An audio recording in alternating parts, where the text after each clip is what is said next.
Bismillahirrahmanirrahim.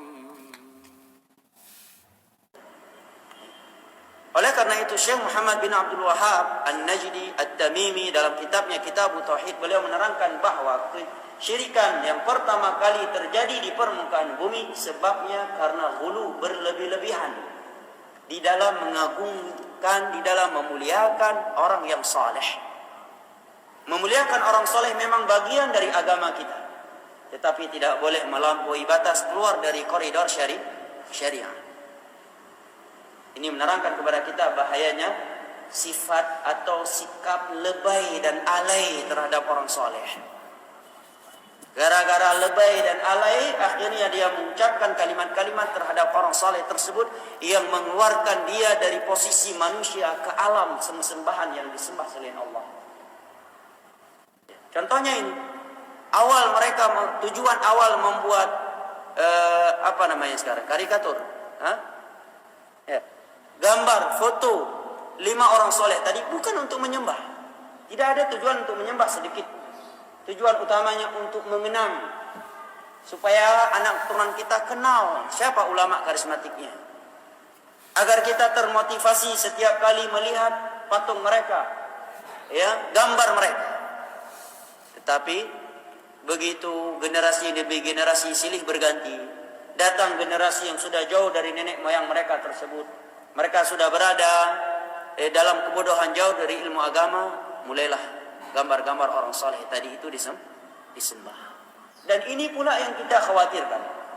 Beberapa tempat, musalla, warung-warung kopi, rumah-rumah dipajangkan foto-foto ulama karismatik.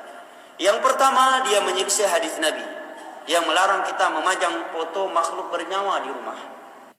Manusia fitrahnya mau nggak nyembah hal lain selain Allah? Nggak mungkin. Kenapa? Fitrah manusia bertauhid.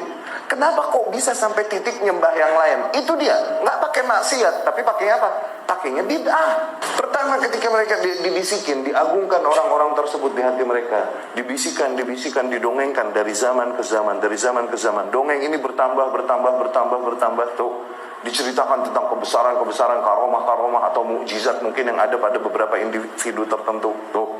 Diceritain, dikeramatin sebagai bentuk pendekatan diri kepada Allah. Apa ini dikeramatin? Apaannya kayak yang ketinggalan? Bangsa tongkatnya, porsinya kalau ada, kuburannya deh. Terus begitu, dan ini bentuk pendekatan diri kepada Allah. Ini tujuannya ibadah. Ya, ini mereka fitrahnya memang mau mendekatkan diri kepada Allah, tapi mereka nggak tahu apa yang harus dilakukan, dan syaitan menggiring. Ikhwani fiddin rahimani wa rahimakumullah. Setelah mereka meninggal, baru setan berhasil memasukkan syirik.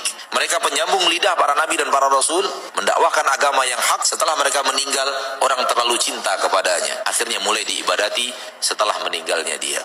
Dan lihatlah sekarang, kalau kita cinta berlebihan kepada seseorang orang soleh, kalau umat berlebihan cintanya kepada orang soleh, yakinlah setelah meninggal, kubur orang itu akan menjadi kubur istimewa yang dikunjungi, tempat mengambil berkah, ngalap berkah dan semacamnya, dan minta dapat rezeki, dapat jodoh, dapat apa dan semacamnya.